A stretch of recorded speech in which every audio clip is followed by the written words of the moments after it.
I understand. See, my dumb ass is so professional. I don't went live, and I didn't even realize I went live. But I'm on the line as I'm live with you, Vic. We live. I'm right here. That's my bad. I accidentally clicked live. All right, bro. I'll see you soon. All right, yo. Well, that, ladies and gentlemen, was Germ So True on the phone. He will be here. I promised a 6:59 Eastern start time, and so said, so done. So Tanya, whenever you do jump in these comment section, just know that we went live at 1800 hours and 59 minutes. Okay, I didn't even mean to go live. I accidentally clicked the go live button, but nonetheless, we are here. Indeed, we are. Vic is somewhere getting ready because, again, I'm a terrible producer, apparently, and I No, completely forgot my cues. And we are live. Vic, how are you? I'm doing good, man. I'm just doing the finishing touches on my makeup. Okay, Uh, okay, okay, ma- okay, okay. Making sure my unnatural hairline is in line. You know what I mean? Uh, and no, as a matter of fact, I think I'm gonna go with the hoodie today. I think All I'll do right, the yeah. hoodie Vic. So See, so I we'll went. skip we'll skip the unnatural hairline. All right, so Hoodie Vic is making an appearance today. Is that what I'm getting here? Yeah, Is hoodie this what Vic. I'm gathering? Understood, understood. But now, give me the controls real quick. Give me the controls real quick. The controls. While we talk, we can do a little bit of this. Okay, yeah, yeah. Go ahead. If you got something, go ahead, bro. Because it's funny you mentioned it because one of the things that I was swirling in my mind. And do you have the controls now? Yeah, I see it.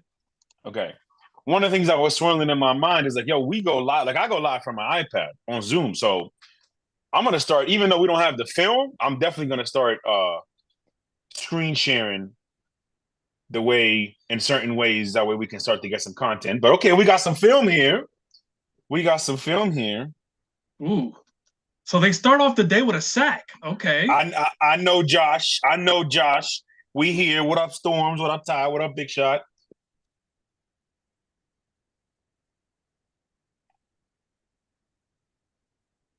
Okay. First of all, April, why would you think we are starting at 6:15? Okay. She's on Central Time. Never mind. Never mind. Never Well, mind. she needs to catch up to her Eastern time standards. This Okay. is this is true. This is true. This is true. In fairness, this is the earliest we've ever been. Like,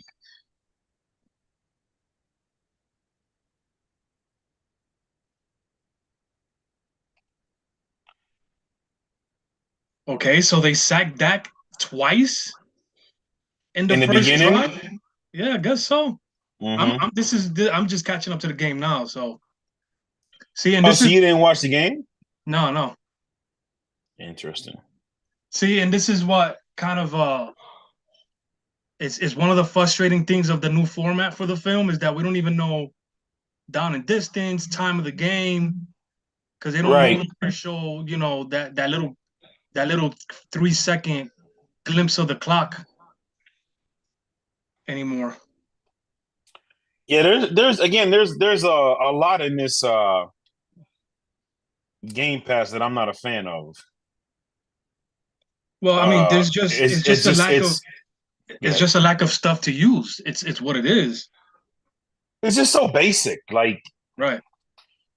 and see in the past, because people don't understand. Like whenever we would say, if for whatever reason I start to fade out, let me know, please.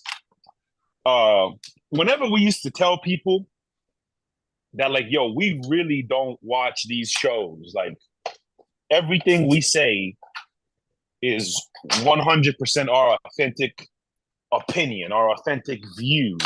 Hmm. It's because we would get in the lab. Now, obviously, things were different back then, but we would get in the lab. Uh, less responsibilities, less kids and whatnot. We would get in the lab and we'd be there for a few hours.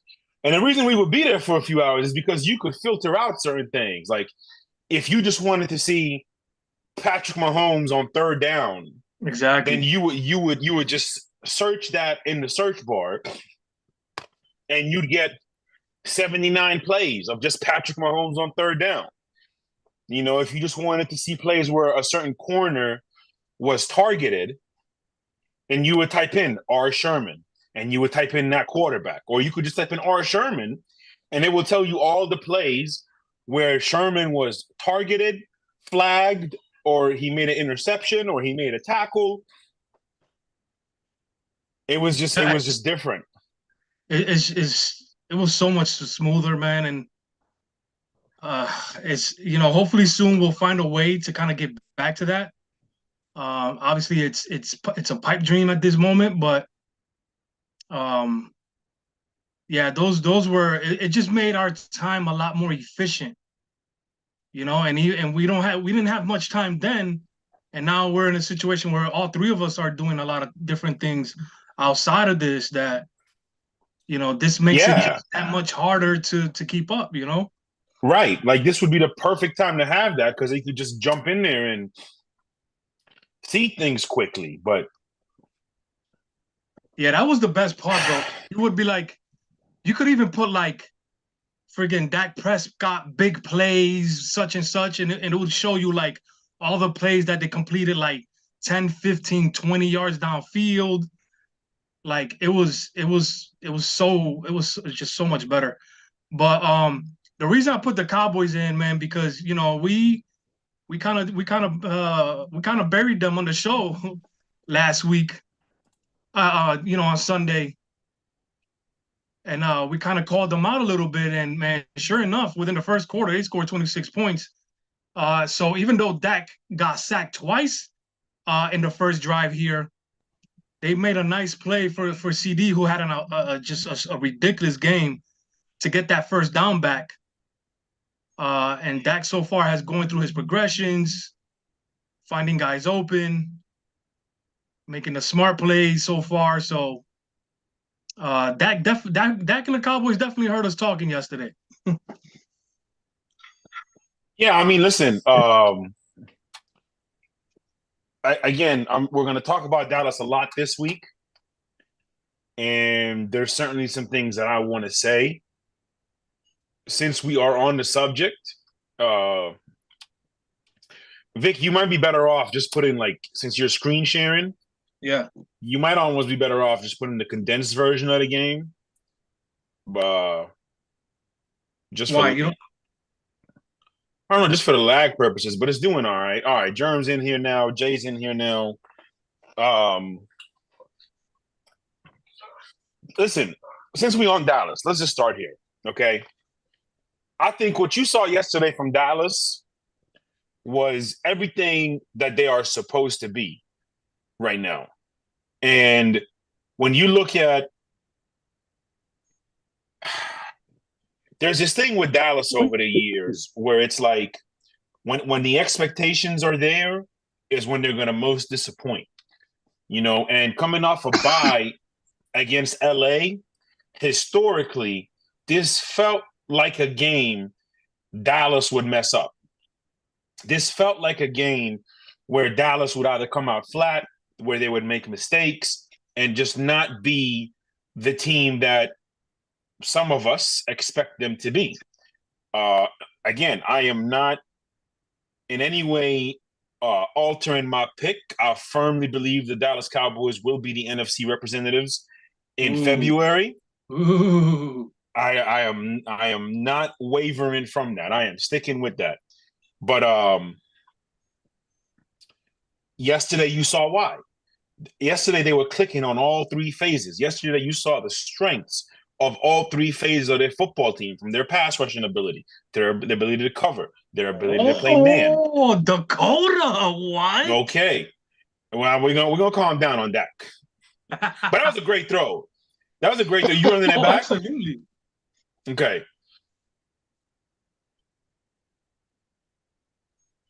Again, we talk like look at the timing of this throw, the ball placement of this throw, and the ability for the great job by the receiver going up and to make the play, the tight end. Yep.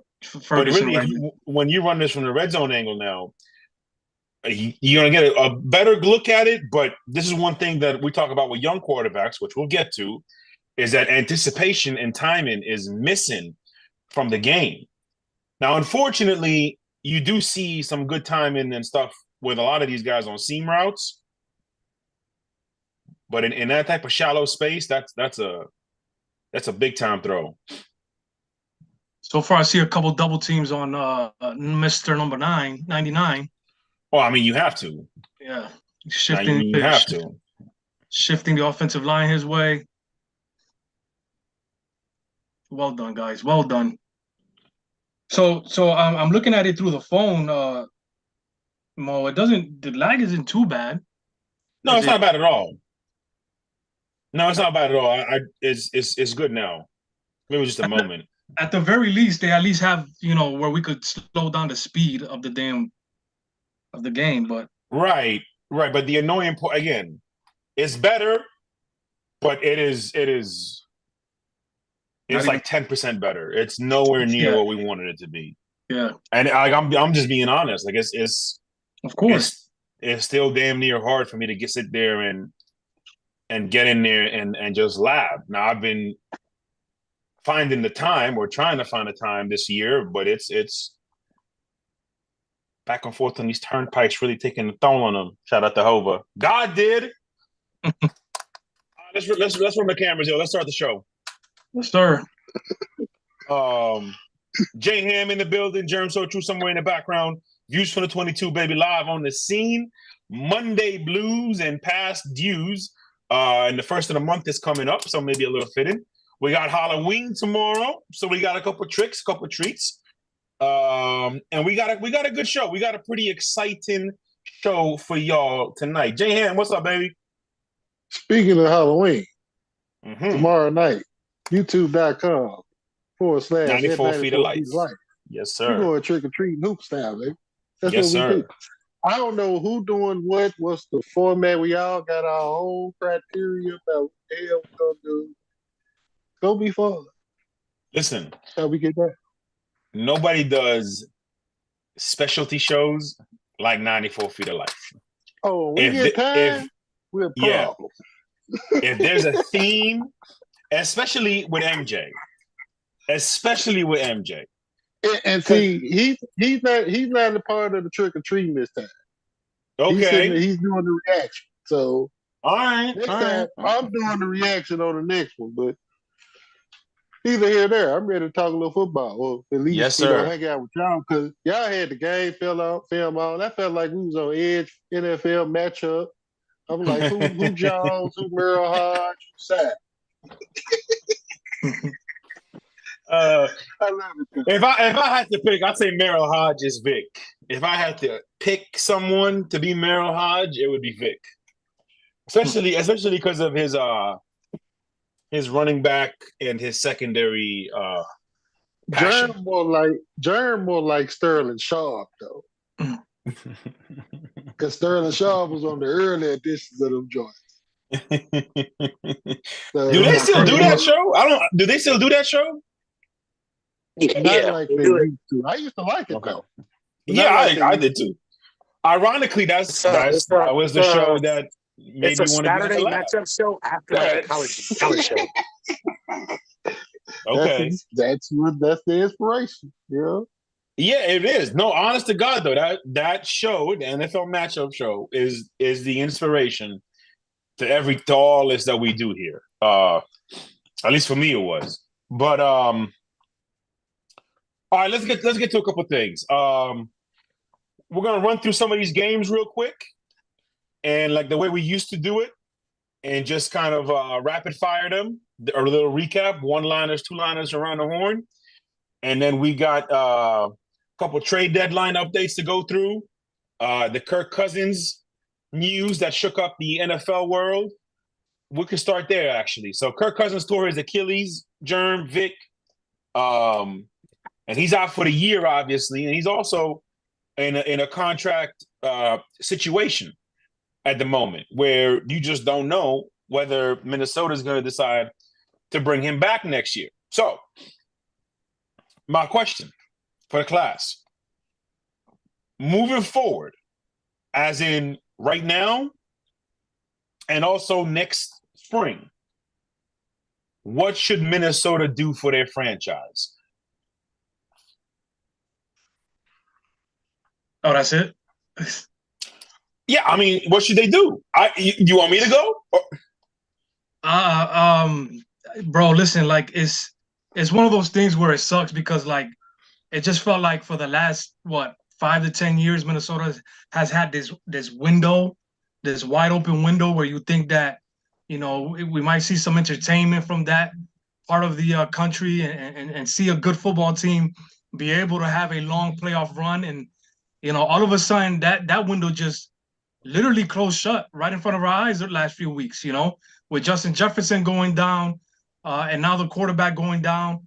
Regardless of what we say about him, the dude was consistent, consistent at being mid tier, and so now seeing Kirk go down, I mean, what are we gonna do? It's obviously gonna depend on where they land in the draft, what pick they're gonna have. There's about 3 or 4 quarterbacks that people are excited for this upcoming season. I'm pretty sure we'll get into it very soon here in December. So are they going to be a top 10 team now? Depending on their record and stuff like that. So is this still an 8 or a 9-9 team, or what is it? How many games we have? 17? Is this a 9-8? Is it a team that's going to be picking in the middle of the draft? We don't know. So it's going to be tough. It's going to be tough. Go ahead, Ham.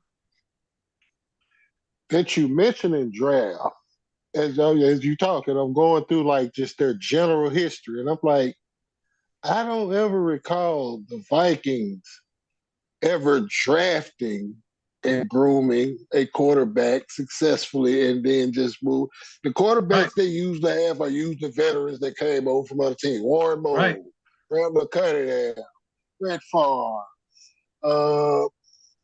Brad. I can't remember if Brad Johnson started there or not. Was Dante Culpepper a draft pick? That might be the only one. And he was legit. You know what I'm saying? Like you said, he might be the only one outside of that. But I think the answer is where you're going. You know what I'm saying? Just where you were going to the draft. My bad. Go ahead. No. I mean, you're right. Like, I don't remember the last time they picked in the top 10. Had they picked in the top 10 the last? Yeah, and I don't, so I give the Bears a lot of hell historically for that too.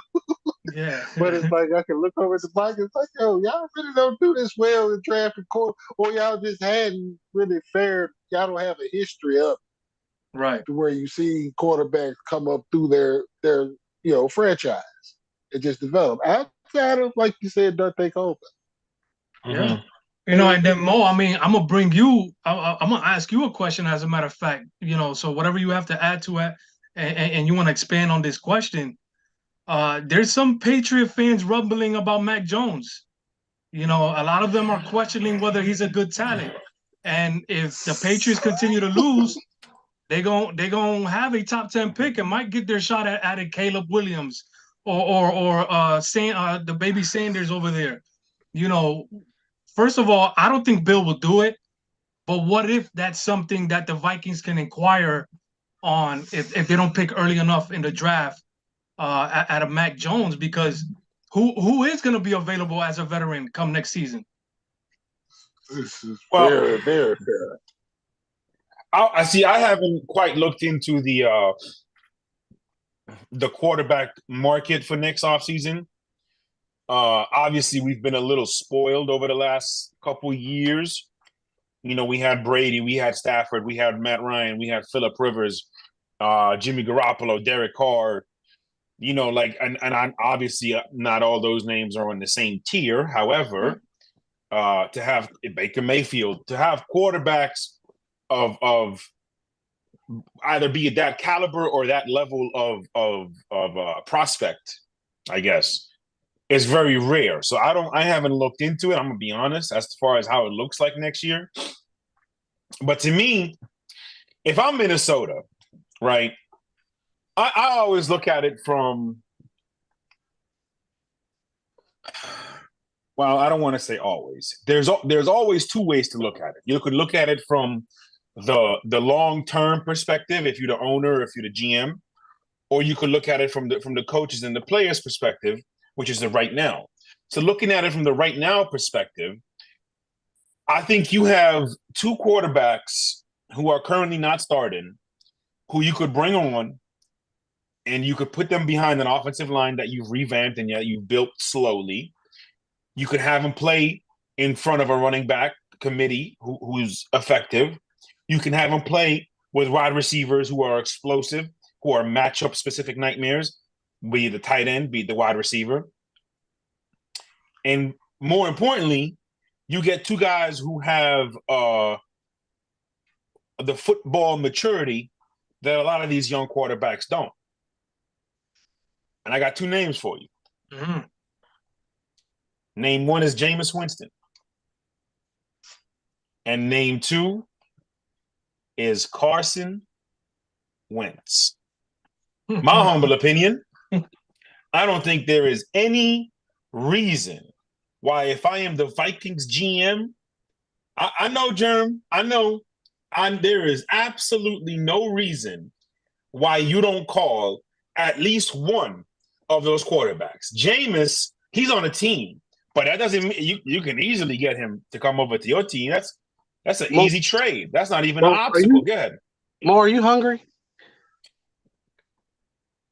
I'm not sure. I got these free taco coupons, and I'm thinking about giving you a couple of them for that response. He might just need. You have the same when you're hungry. Get him a Snickers. He might just need his he's clearly hungry. His favorite chocolate bar right here. His favorite chocolate bar. First of all, somebody was so gracious to gift me an Oreo double stuffed pack and the double stuffed. Oh, the double stuff. So I was snacking on these before the show. So you know I'm what? Thinking clearly, okay. Okay. All right. Mm-hmm. I'm not mad. I'm not so much mad at Carson Wentz because I should expect Carson Wentz to come out of the Mo Schefter camp. I should expect this at this point. So we're just gonna let that go. Hey, now, 30 for 30. I didn't say trade for Sam Darnold. Now listen, if you said that, I was just gonna get off the show. I was gonna go ahead and just go. We was just gonna go home. We was just gonna go ahead and go home. But no, the thing is, God. 30 for 30 is actually a very good option or bridge till you find a quarterback. He's still fairly young in quarterback years. But most importantly, he's already been successful in the league. Right defense, right situation, he can win you 10, 11 games. He can't get you to the playoffs. That's the key. He most definitely can get you to the playoffs. The only difference is this. I got to be 100% honest with you and tell you, my only issue with Jameis is, are we going to be consistent enough through the back end of the season and the playoffs to give our team a shot to win every and any given Sunday, especially in the playoffs? The turnover bug for Jameis is contagious. It is. That's the only thing that's literally the Achilles heel of this player. You can't tell me that if Jameis didn't turn the ball over, that Tampa even looks at Tom Brady. No, they don't. Right. They don't. So I say all of that to say, I really do appreciate all of the things that they bring to the table there. But what I would tell you more than anything else, I think Carson, in order for you to get the best out of Carson, it has to be head coach first. That makes the most sense. You need a Doug Peterson type of guy that gives the guys something fun to play for. Like, somebody he probably would play very well for, and this might not say much, but it might just say a lot about the coach, Andy Reid. I think Andy Reid can revitalize Carson Wentz's career. Because it's a culture that's set there that they're gonna have fun and win football games while they do it. He can make all of the throws.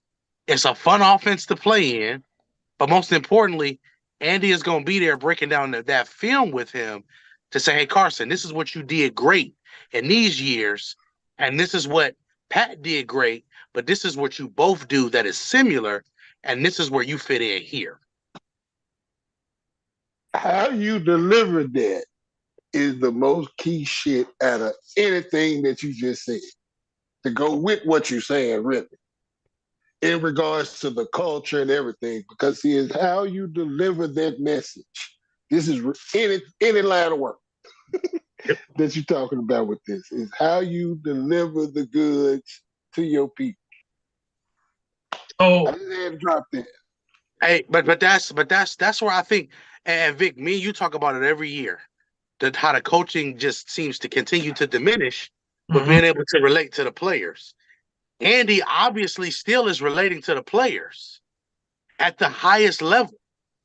So it's like that's why Andy on the last few years is now starting to get the Super Bowls, because now Andy is the coach that's being relatable to everybody else.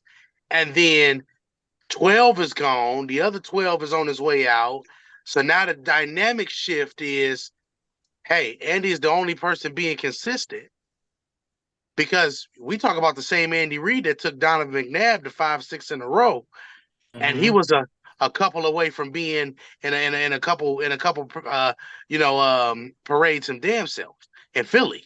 Right. So it's not Andy Reid as the problem; it's who else was in the league at the time. That's the difference here. And then you came and you struck gold with it, the Pat Mahomes thing. If Kansas City ever wanted to flip a player, Kansas City is the only team in the league that could trade their franchise quarterback and bring in another quarterback and probably still have the same success because of the head coach. Yeah, I mean that's I'm not even a big Kool-Aid fan, but Big Kool-Aid is doing something, because every time you turn around, it's oh yeah, touchdown, oh yeah, Chiefs are winning. So are you suggesting that the Vikings make a run for Andy Reid? Try some picks there too? For Andy Reid? Yeah. Hey, if Andy Reid went to the Vikings, that would be a fun team to watch, because they have a lot to work with. You know, and again, it's a similar build to the team, but you're giving, who is the best receiver Andy Reid ever coached? T.O.? T.O. Right? Yeah. You give him baby T.O.? That's what we calling him now, baby T.O.? That's what we calling him now? That's what we calling him now? Okay, all right. 6'2", do everything, and he get it out the mud. All right, listen. I'm just saying. So remember, that's not a terrible comparison, Vic, considering no, it's not. The lineup everywhere, same build. He might be more explosive, and he got better hands. All right, just listen, Jerm. We're in real form tonight. Don't do it. Don't play with it. Vic, you were talking about the free agents next year. There's really nobody. I mean, you got Kirk Cousins and Ryan Tannehill topping that list. And after that, you got Brissett, Tyrod Taylor, Marcus Mariota, Sam Darnold, Jameis Winston, Drew Lock, Baker, Gardner Minshew. Shout out to Jeffrey Hallman. He mentioned Teddy Bridgewater. I mean, Teddy's been there. You know, that would be a nice feel-good coming home thing. So I definitely think they got to get somebody. You named a lot of mid guys. Oh, yeah, that's what I'm saying. There's really nobody. Hold on. Ham was saying something. So y'all didn't see my suggestion in the comments, though. Oh, Frank Torkelson? Hey. No. You pay Aaron Edwards the extra $300 million, and you have him hoop and play quarterback. Hey, but real quick, he gonna talk cash money the whole time. Real quick, Mo. Go average 27 and he gonna throw better than the ball. I said it. Go ahead, Vic. Field activity. Go ahead, Vic. So now that Kirk lost all value if they were gonna trade him, I mean maybe he just comes back next season. Unfortunately, that would be another option. Obviously, double check. I will say this might increase his chances of going back to Minnesota. That he's gotten injured. Yeah. Because I was fully expecting him to be gone after this year, but hey, we'll see. You know what? Because we're gonna move on from this. Come back. You know what? Bringing Kirk back would be like. You remember that episode of Barton when they was on Word on the Street, and Cole booked rapping Chihuahuas, and they kept booking the rapping Chihuahuas. That's what it would be like bringing Kirk back. Book the rapping Chihuahuas. Oh, we can't because Vic already referred to him as mid. He's mid at best, pretty much. Mm-hmm. They got to draft somebody. All right, we're gonna table this because I'm not gonna go ahead and say Kirk Cousins is mid. I don't think he's mid in any capacity. I think you gotta put him a little higher than that. On the 94 feet of life scale, he is mid. He get prime numbers, and they get you nothing. It's gluten free. Okay. I didn't realize we was using the pyramid scale on 94 feet of life. Wait, Mo. So there's what? Like he's in the top 15. What you saying? He's in the top 10. What are you saying? Let's move on. I started. Hey, listen. Because we have spent way too much time already on this. Let's move on. We're gonna table the Kirk Cousins conversation. Not really. What would you say, Jeremy? Not really. We could spend more. Nah, but go ahead. I'm just playing. All right. So we had a couple things happen yesterday. Go through it real quick. Anybody want to jump in there? Jump in there. The Texans at the Panthers. Panthers got their first win of the season. Both quarterbacks looked good. Both quarterbacks are young. Both quarterbacks are progressing. We talked about it. The Cowboys, man, they absolutely demolished the Rams. Vikings ended up beating the Packers. Saints finally got the over with somewhat of an offensive explosion, beating the Colts 38-27. Patriots, Dolphins, something to talk about in that game. Dolphins won that game 31-17. Jets beat the Giants 13-10 in overtime. The Steelers absolutely disappointed yesterday in their performance, but hey, good job by the Jaguars beating them 20-10.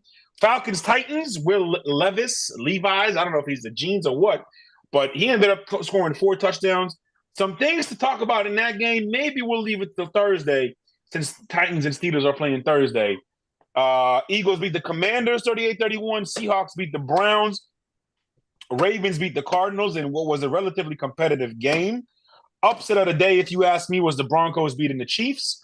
Bengals beat the Niners by 14, and the Chargers handled the Bears. Fellas, biggest takeaways from yesterday.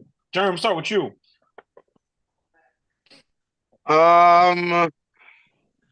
Biggest takeaways yesterday was, I think, I don't know, man. I just think that we'll come back. This was one of those weeks. No, I'm just gonna make it really easy and simple. I just think that there is way more parity in the league this year than we may think. I know we like to think the Chiefs as a favorite in the AFC, but the Chiefs every other week or every four out of every 5 weeks will show us that they are still human and that there are chinks in the armor and that they can be beat. And it just takes certain types of performances and certain things. Finally, Russ didn't look gluten-free, I guess, right? But with everything being said, Cleveland, what a horrible way to lose last week. Horrible way to lose. We get an interception off of somebody's helmet, and then you lose the game on a swing screen pass looking thing. I don't know, man. Kevin, hey Kevin, you're doing too much. You got one of the best offensive lines in football. Why are we not running the ball on 3rd and 4 and 3rd and 3? That's what you did on 4th and 1 to win the game against Indianapolis. You just said, go ahead and just slam it up in there. Pause. That's it. That's all I got. So, Vic, you want me to go or you want to go? No, I just wanted to add, I mean, you already talked about the Chiefs, how disappointing that was, but I think it was just as great to see the Bengals performance against the 49ers. That was going to be a tough matchup for them, and they definitely, and all three phases of the game, they came and showed up. Joe Burrow looks healthy. The offensive line protected him, and once he got the protection, he was able to get, the ball downfield. So, Joe Burrow and the Bengals are probably back and ready to make a nice run the rest of the way, barring injury, of course. So, Jerm talked about the parity in the league, right? And I agree, there is a lot of parity in the league right now. Like, it is, from a week-to-week basis, it doesn't seem like there's anybody who's consistent, right?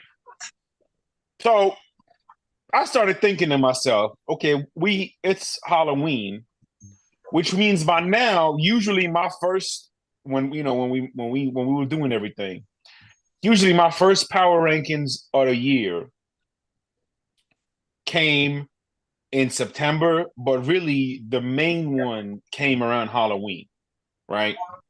And I know Jerry's doing it now, and shout out to Jerry for doing it. Because there's so much parity, I looked at it this way, right? And I am looking at it this way. To me, there are only 5 teams that matter for the rest of the year. 5. Everybody else is just playing a role in the series. Somebody got some background noise going. I don't know who it is.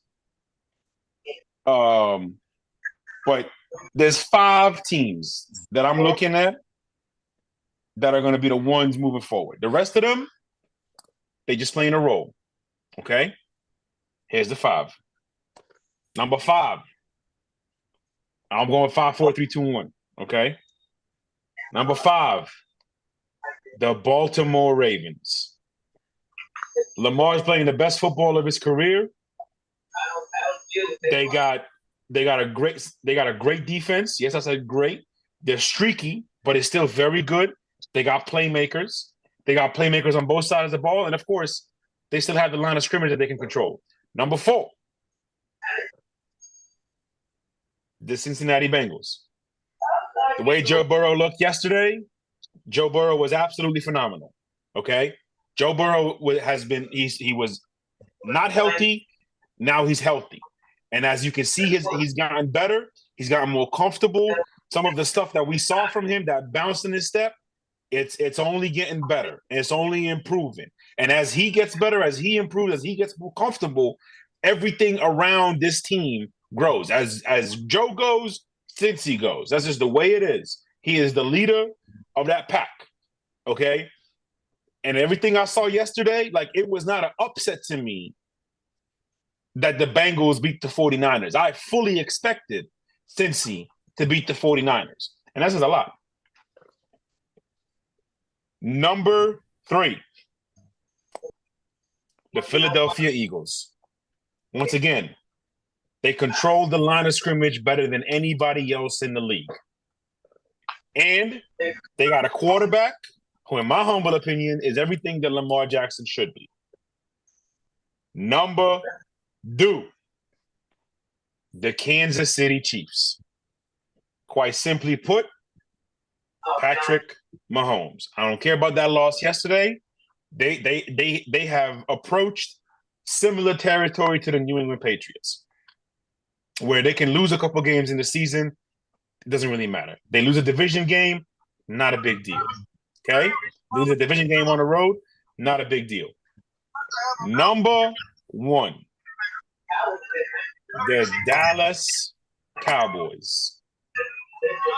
To me, they are the favorites to go with it. When you look at everything they did yesterday, that is exactly how that team is supposed to be. Okay? Again, all 3 phases, phenomenal. The run game is there. The receivers, the tight end is there. It's all going to come down to me to 2 things. Number 1, the quarterback being consistent. He doesn't need to be amazing. He just needs to be consistent. And number two, the defense. That defense has to hold up throughout their playoff run. But from everything I've seen in these 8 weeks, I'm not going to say that Dallas is the best team in the NFL, but to me, they very well should be the Super Bowl favorites. If for any other reason other than they only got to beat Philly to get there. Whereas in the AFC, those guys got to go through a gauntlet. And in the AFC, there's some wild card teams that present difficult matchups for the other heavyweights in the AFC. So Dallas, to me, is 100% Super Bowl favorites. Fellas, thoughts, comments, concerns? The San Francisco 49er contingency has a big problem with your number one, based on the fact that you just, especially based on the fact that you said all they got to do is beat Philly. They're like, what? Even when they lose in a row, they looking at it like, what? What? That's what's funny to me. I enjoy that. But I feel where you're going, though. I mean, I like it. You know, it is what it is. The play. It's a good list, you know, but again, I think the 49ers, I don't think Mo is as big on the 49ers as the rest of the world might be. I'm not. I mean, yeah, he's not a big fan right now of what they're doing, including the quarterback. Right. And I understand and I get it. You know what I mean? But that roster top to bottom is outstanding. And for me, I would toggle between them and the Ravens if I had a choice. But I can see why you know, somebody would like the Ravens over the 49ers right now. Jerm, go ahead, Jerm. I'll reserve my comments for later. I really don't have very much to say because, I mean, again, I think it's a now thing, right? And we're talking about now. Right now, those are teams that are playing better than other teams, so why would we go to other teams if those are the ones that are playing the best? So I know what most of the people are thinking. Where's Miami? Where's San Francisco? Okay. That's another San Francisco, Vic said it. I don't like the quarterback. And to me, when you have a quarterback who's seemed fluky or streaky, and then you lose 3 in a row, I'm more inclined to believe that that's who you are, rather than the little hot streak. It's the way I feel about it. Right. History says it as well. Look at Nick Foles. Anyways, the Miami Dolphins, to me, are not built for January. They are not built to last and sustain the trials and tribulations, the ups and downs, and the fatigue of the season. I just don't believe it. I don't see it. And why I don't see it is because I've already seen tendencies from them that reflect that. Number one, the 2 teams that they've played so far, Buffalo and Philly, they got stomped by. It wasn't competitive. It didn't go 60 minutes. They got stomped. They from the first quarter, you could tell that they were at a disadvantage. And not only could you tell, they felt it. They believed they were at a disadvantage. Why? Because in both those games, they were chasing imaginary points. Okay? They saw Casper on the field in the spirit of Halloween. I don't know what they were chasing, but they were chasing imaginary points all game long. Again, it's not that they are unable to run the ball. They lead the league in yards, but they're not doing it enough. And you know they're not doing it enough because they've lost to the 2 biggest teams that they've played against so far. And to be honest with you, they're going to get stopped by Kansas City. And same thing, they're going to start chasing imaginary points. And I think there's a certain maturity that's just not there with this football team. There's a difference between creative and cute.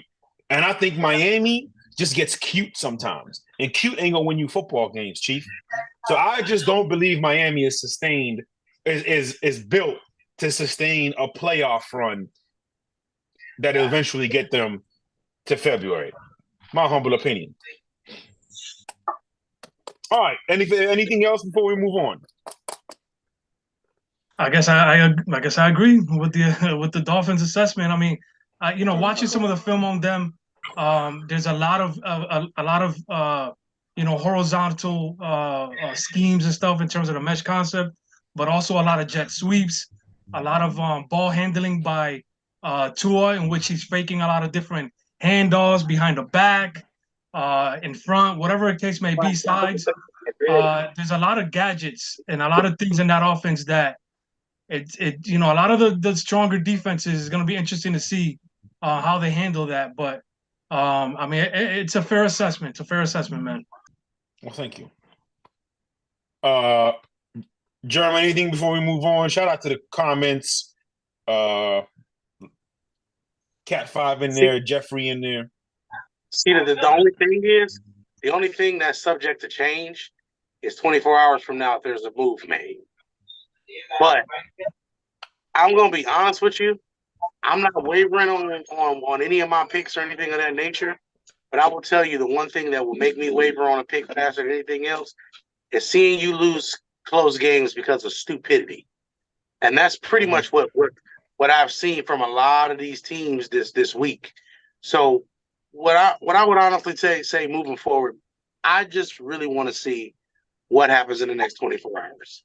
Because are we going to get better? Or are we just going to continue to move along with what we have? And if you're one of those teams on the cusp, this is that chick. What do you have to do sometimes in every sport to win the proverbial championship? You got to sell the farm or mortgage the future. It's time to get to that point now where if you're Cleveland, sell the farm, mortgage the future. Cleveland, my issue with Cleveland is, number one, I don't know if Deshaun Watson is going to play week to week. And number two, I don't like the coach. Again, I'm just not a fan of the coach. It's the one knock I have on the Bengals. Not that I actually like Zach Taylor. I just need to see a maturity in the way he coaches. But Joe Burrow, we always talk about. Yeah, okay, I know. Well, but we talk about one thing, Jerm, constantly is that there's an elite quarterback or the best quarterbacks mask flaws, mask weaknesses. Like the best quarterbacks are the best maskers in the spirit of Halloween. Jay, anything you want to add to that before we move on to this next segment? I like how you just transitioned it too with snacks and the Halloween deal, because it's like, even on the hoop side, those dudes that are really like that are like higher than mid-tier, shout out to the Trap Protection Plan. They may even, some of them, you qualify for the Trap Protection Plan or higher. They mask flaws. And you think about cats like LeBron, he's masked flaws virtually 15 of the 20 years he's been in the league, if not more. So it's the same deal with the quarterbacks. It's just in basketball, it can come in any given position. You know what I'm saying? Just in terms of the player. But the quarterback being that dynamic, just, is special in that play. And the coach and the quarterback has to be coached. You know what I'm saying? How the quarterback is coached, that shit matter like Black Lives, man. Just saying. Hey, and this too. And for the people at home, real quick before we move on, masking flaws. What are flaws on football teams? My defense isn't really good overall, but we're good in situations. So I'm not going to put us in situations where we have to, where a team is close to the red zone by turning the football over. Going to manage the game properly. That's a quarterback masking a flaw. Example, you can say Brady in 12. Is that 12? Oh, no doubt. 11. Brady in 11. 31st ranked defense, weren't really good, but good in situations. Didn't turn the ball over and gave them an opportunity to win every game because he was very, very good with the football. Yeah. Those are the type of things we talk about when we say managing a game. Another flaw that a lot of these quarterbacks have to manage is bad offensive line play. Bad offensive line play can be masked by what? Understanding pre-snap what you're seeing. Understanding pre-snap what the defense could be possibly trying to do to you. So you get quick passes, you get hot routes, you get all those other things. That's another thing where you're masking a flaw. You don't have the greatest talent around you. So what you do is you use different motion, different sets, different personnel groupings to create mismatches. That's another example of a quarterback masking flaws. Think again, Tom Brady, 2012. I can give you so many examples of masking flaws here, but the point is, and then they all come back to somebody who won more Super Bowls than anybody in history.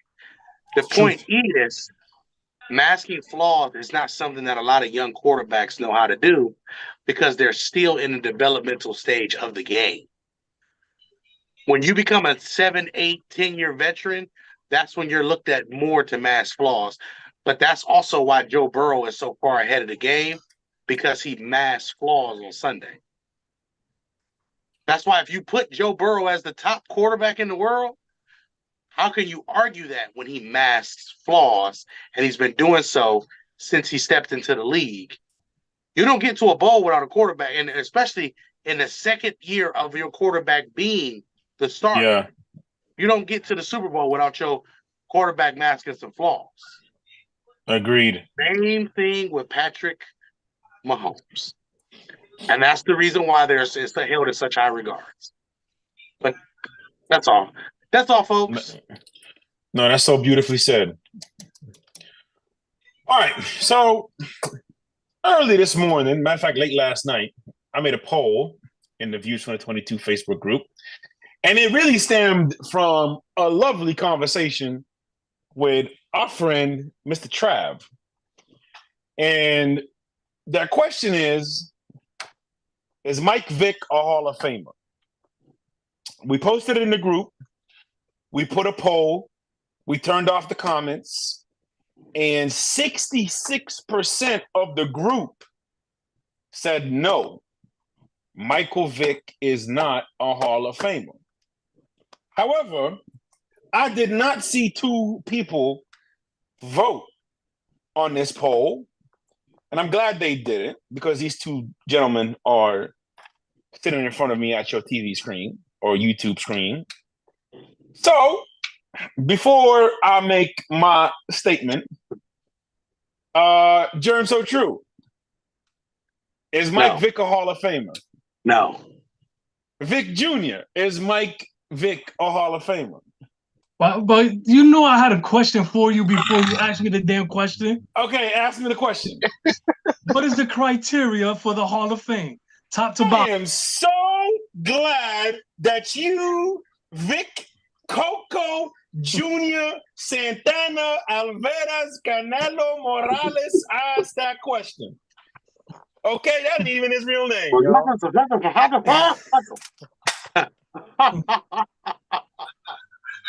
Hey, yo, get this dude out of here, bro. Get him gone. He has to go immediately. Oh my God. In the interest of objectivity, Vic, my criteria, okay, has always been three things, okay? Longevity, impact, accomplishments. You have to have all three, correct? Okay, No. Stop. Everybody stop. Because he liked to tiptoe through the tulips. No, absolutely not. That's why Ham laughing like that. Because Ham know where I'm going with this. I like to lead him open-ended questions for like 6 different ways to get out and all that SH. We ain't doing that here. Oh my God. Views and views and Mondays past blues. And damn it, you bring us the blues tonight. Oh my God, yo. Vic, double stuffed Oreos. Let's go. No, Vic. He answering this question before you go. All three, correct? Mo. No, because Germ, there's one that a lot of people find important, and a lot of people probably will kind of put it to the side. Listen, all three matter. There's one more. Okay, go ahead. Does character matter in this question, since the Hall of Fame is almost every single professional player's goal? Mm-hmm. Does character matter in this question on the road to your path, whatever you want to call it, to the Hall of Fame? Can I answer that question? All right. Character is subjective to your environment. That's a good one. That, and if you want to go on a certain standard about that stuff, one of the best linebackers of all time is a coach snorter, and he's on the pedophile list. Well, let me turn my head back around. We'll talk about character. Let me get back up right. Oof. But with that being said, I'm not trying to shit on them. That's just so that's why I thought about the question when I had a little bit of time today. Because Mo's been texting us this morning, Ham, talking about, are you thinking about my question? I'm trying to sell some houses. I value your opinion. So you know, I'm a guy for forgiveness. I forgive and I forget. You know what I'm saying? And for what Vic had a big, you said the word impact. He had a big impact on the field, but let's be honest, he had a big impact off the field as to what he ended up doing in his background, the darkness in his life. But I'm a guy for forgiveness, right? So his character, I don't think he was a bad dude. He made a really bad decision because he has a lot of fans. There is not one player that complains about Michael Vick as a teammate. They might complain about him if you have a dog lover here and there, but he was a great teammate. So then that's when it comes. That ain't what's gonna keep him out. That ain't what's gonna keep him out. The off the field stuff. Yeah, that part ain't what's keeping him out. Right. So then that's when we get to the impact was obviously great. Do we get were the numbers good enough? Is becomes the question. Do we want to do this? Do we want to do this? Because I'm ready. I haven't even answered yet. I'm not even focused on the numbers part. His accolades are cool. A lot of people say he changed the game, and I'm like, how? Because you had a predecessor. You had some mobile dudes before him. And one of them was also a left-handed mobile quarterback that won a Super Bowl in a West Coast offense. Steve Young. Okay. Correct.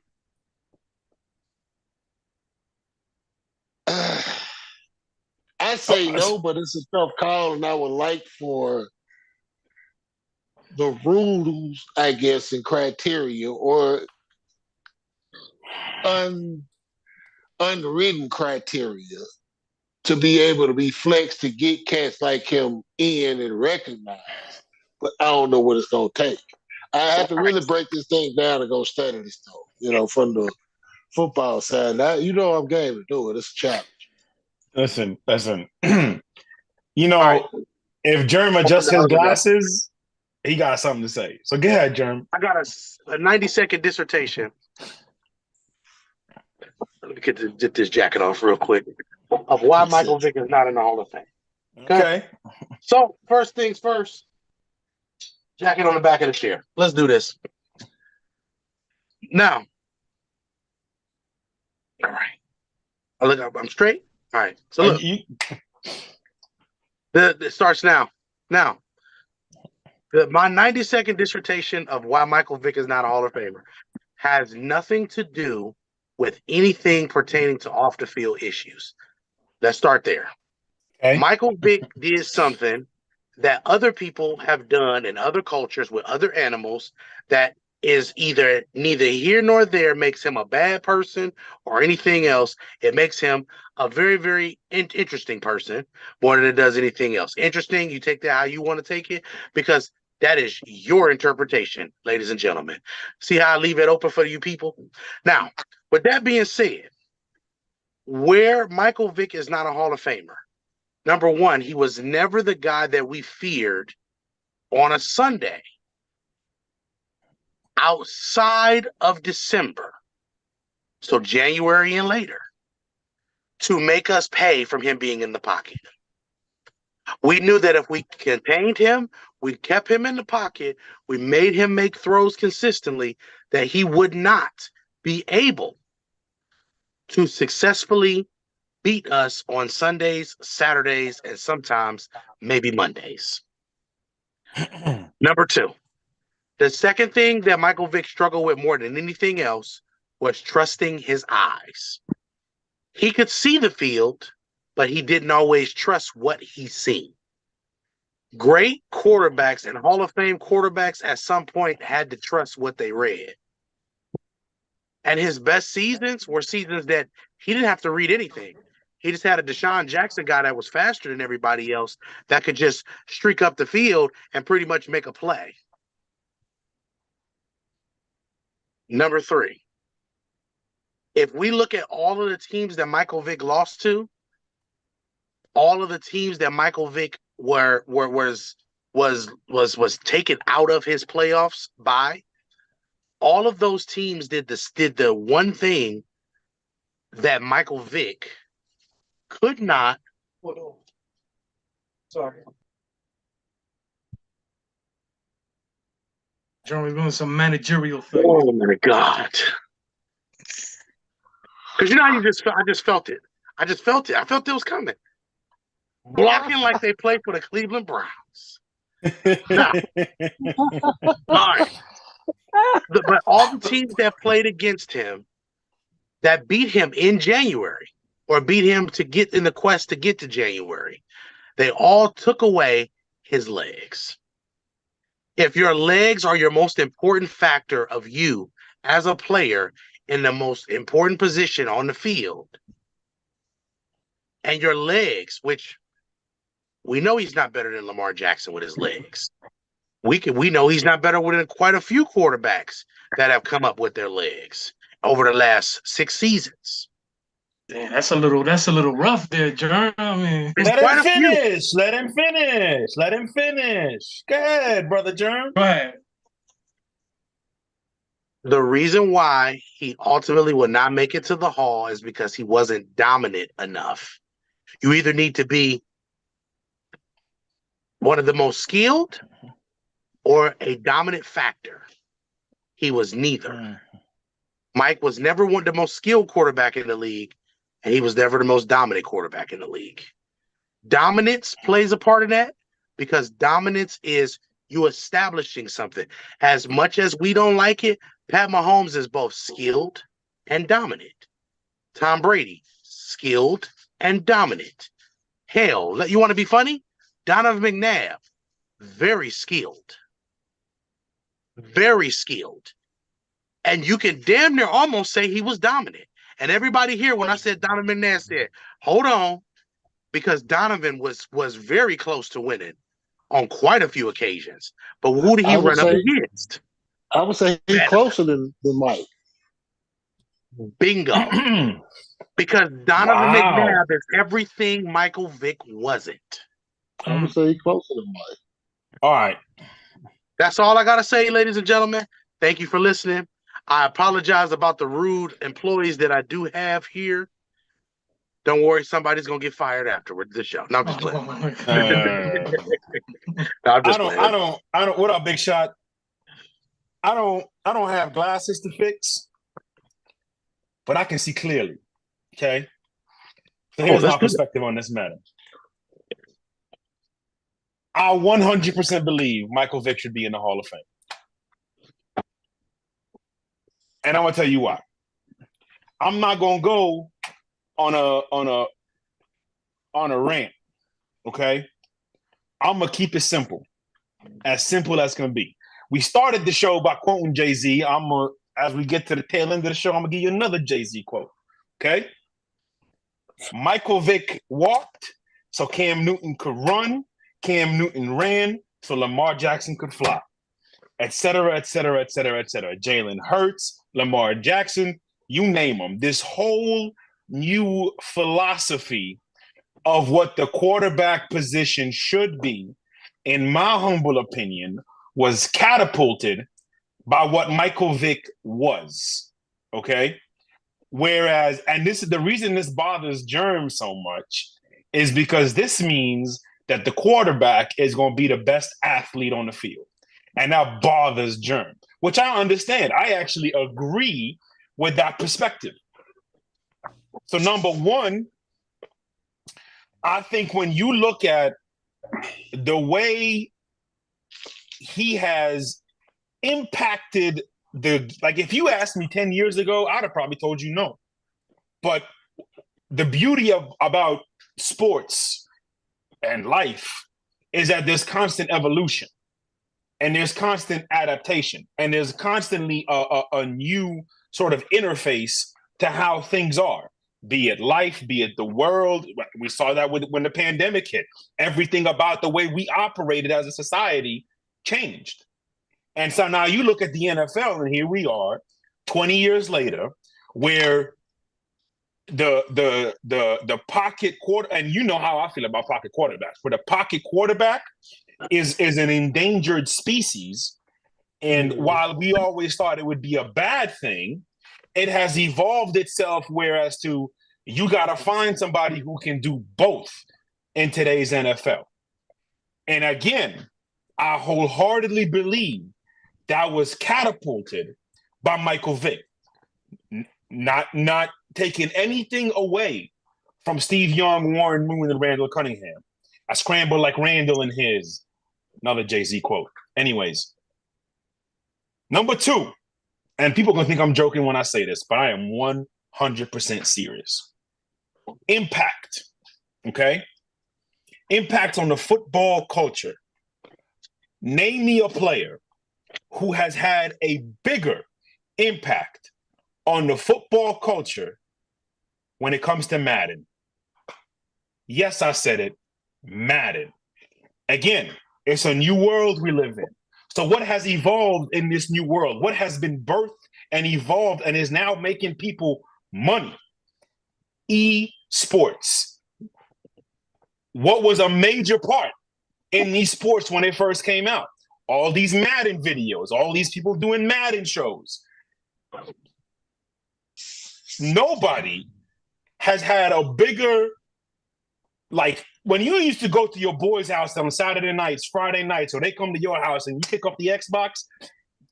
And I remember when we played, like if you came to my house, my rule was you're not allowed to play with the Falcons. That was my rule. If you played on my Xbox, on my TV, you can't pick the Falcons. Because it was just a cheat code. What? Hey, bro, that's just because you wasn't that good at defense. First of all, use a God. Calm down. Don't calm down. Calm down. But I got a question for you when you get to part three, but go ahead. That's really my 2 points. Impact in terms of the culture of football, influence in terms of where the game of football is at now. Again, you could look at the accomplishments. Like the accomplishments, he set records. He set a new bar for what the quarterback position can do. And I don't think that can be overlooked. Go ahead, Jay. My whole thing in general with Michael Vick, as well as when we fast forward to today with Lamar. Germ touched on it a few minutes ago. You get to January and beyond. They didn't have this, success there. And we look at them from a style standpoint, it's simple. Mm-hmm. The 15 is mobile. He's awfully damn mobile. He's just the one that you said they can do both. Right. So is that standard looked at different? And do we say, okay, Now can we say that type has won because 15 won and he's able to do both? But my point about Lamar, and I guess to Jerm's point about Michael Vick is that when he got to January, he wasn't able to showcase that he could do both. We hadn't seen that from them yet, but we seen it from Patrick. But Patrick didn't rely on his legs as much through the year. He worked with his legs effectively, but when he was younger, of course, but now he's not doing as much season. But in terms of the standard, in terms of the style and standard of quarterbacks who have done it. And can we say that Patrick is one of them? Wait, ask that question again, because you cut off a little bit. Okay. If we say that Lamar didn't deliver he hadn't delivered with his arm and right. Right. Pretty much to a degree with Michael Vick. Yes. When he got to January, like Jerm said, they cut his legs off. You couldn't cut Patrick's legs off because he was going to beat you with his arm, but then when he needed to beat you with his legs, he could beat you with his legs too. This is true. That similar, or Patrick's just on another tier? Did Patrick start another tier? That's a great question. By being able to do both and do so effectively and win. I think the key for me, Ham, is just having the instinctual feel to make the right decision at the right time. So if you need to make a play on with your feet, Pat knows exactly when to do that. When you need to make a throw out of the pocket, he knows when to do that. When you need to go down, he knows when to do that. Yeah. When he needs to make a play in the pocket, he knew to do that. And there is a very select few of guys that you can say have that instinctual feel you just can't teach. That's Tom, that's Pat, Peyton, etc. My point to that is that if we accept it for Pat being able to do both and having a success, being able to set the standard, then I'm in full agreement with what Chef said. He should be in there. Just because he's the blueprint of how this thing came about. We finally got there with Patrick, who was able to deliver on both. He could beat you with his legs. Okay. So you say he transformed. He's with Chef on that standard alone. Right. So you're saying he's a creation of both the pocket and the running. He sparked what ultimately evolved in the quarterbacking position today. Yeah. Okay. What we see. Whereas, like, we would say, imagine if Tom Brady had Michael Vick's legs, and then we would say, imagine if Lamar Jackson had Carson Wentz or Joe Burrow or Tom Brady's arm, where you get both with Pat. So there it is. It's settled. J Ham agrees with me. Mike Vick in the Hall of Fame. Big Shot, anything you want to add before we sign off? No, it's a good debate, though. It's a good debate because I don't think anybody said anything wrong, and that's the beauty of a logistical debate. Yeah, Big Shot. I just want to say this. If Michael Vick is in, I would love to see, maybe this will be a post in the group. What do you all think about the following names then? Don't have to answer now. I just want you to ponder these names. Tony Romo, Matt Ryan, Donovan McNabb. I give you one a little further tier. Jeff Garcia. Oh, God. Yeah, we can say, oh, God. But if you look at who's actually the better player, forget what you think about Jeff Garcia. He ain't as cool as Michael Vick. Tony Romo, Matt Ryan. Who else did I say? Okay. Tony Romo. Matt Ryan. I think we did one disservice too, though. Donovan McNabb. If we go in there, why we can't go with Steve McNair too? R.I.P. Throw him. Take Jeff to a Super Bowl. Take Jeff Garcia off the list. Romo, Ryan, McNabb, and McNair. But how about Phillip Rivers? Phillip Rivers, yep. I think Phillip Rivers will get in because I think despite no Super Bowls, he played so long and he accumulated so many numbers. Yeah. Right. He'll get in.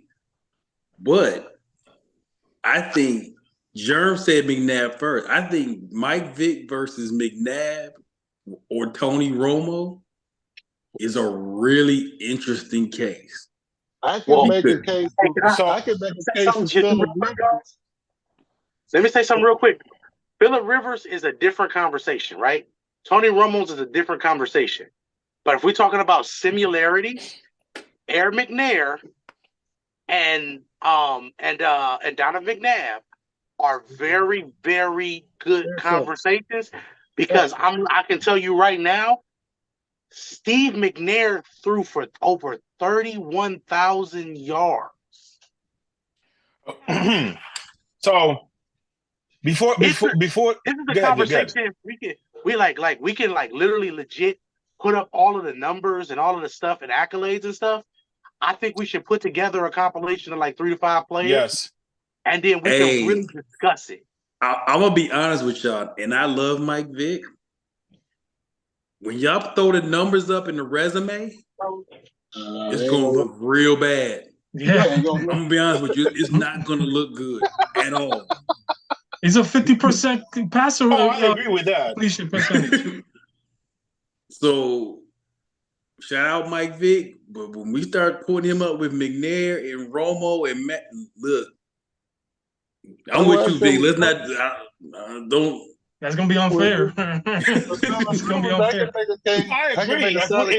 If we do like a blind GM thing, Mike Vick's gonna probably be the last person you pick. Right. So, Mo, what you're talking about though is interesting because I think it really does is you have to really blink your close your eyes tight and really think about the impact because boy, I remember we had that whole discussion at the day after the Super Bowl about when Matt Stafford won his first. Right.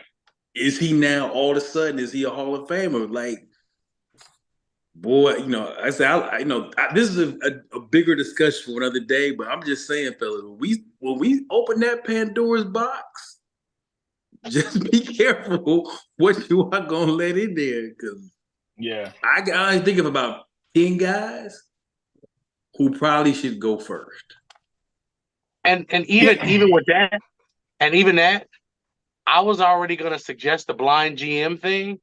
We might as well do blind GM view style. Go ahead and start doing that and have some fun. Check the inbox. Like it's already I already know we all on the same wavelength. No, but okay, another name? You want to know another name that I was still out there? And not for anything other than comparisons. Cordell Stewart. Oh. That don't mean that he was great. It just means that Cordell Stewart is somebody we can talk about in particular. Right. Yeah. So for those in the comments, Views from the 22 is the Facebook group. Keep your eyes open. Yes. There will be something on the way. So there was actually 2 segments that we didn't get to do on this show, and one of them was a trivia question that I came across, and it is relative to what we're talking about. Now, I don't think there's people left in the comment section because the game started, so we only got like 5 people watching now. But so I don't know. You know what? Maybe we'll do it off the air. Maybe we should do it off the air. But do it off the air because we can always bring it back for. Let's do it and bring it back for the merch or something like that. Yeah. It's we gotta get back into the merch here. Yo, real quick, lines for this game. We cannot forget about this Monday night game real quick. Lions today. Oh, Lions Lions just got gifted a whole division. The Raiders. Lions, you just got gifted a division there. Take care of business. Hey, I made a Facebook post early in the season about the most unwatchable teams in the NFL. Add the Raiders. Yeah. They on the ban from TV list, Big Shot. Oh man, absolutely, absolutely. Banned from As TV. they should be. As they should be, bro. As they should be. But I definitely think the Lions gonna win this one. Like, I don't even think it should be close. My score is like 34-20, Detroit. But we're gonna sign off. This was a good show, fellas. Certainly a lot of things to that we're gonna carry with us from this show. Conversations that yet to be had. Kirk Cousins, the Cowboys, contenders. The Michael Vick conversation was a fun one, no doubt about it. Tomorrow, what time y'all going, Big Shot? 8:30 8 Eastern. 8 Eastern. No, okay. 8 p.m. 8 p.m. Eastern, 7 p.m. Central. The trick or treat episode. Like Ham said, I have no idea what we're doing. I'm just gonna be there. And again, so by the time you get done trick or treating with the kids, we'll be lined up ready to go. You can sit down, sort out the can, and watch us. Hang out with us. Go through the files. 94 Feet of Life specialty shows are a treat. No doubt about it. Oh, we just teased another one. So we sit there talking about Blind GM. I'm like, oh, okay, yeah. Yeah. We're gonna do that one for sure. Germ So True in the building. I should say Vic Jr., J Ham, Big Shot, Mo Chef. Somebody take us home. 2-2, baby. Tomorrow night, don't forget, 8 p.m. YouTube.com/94 Feet of Light.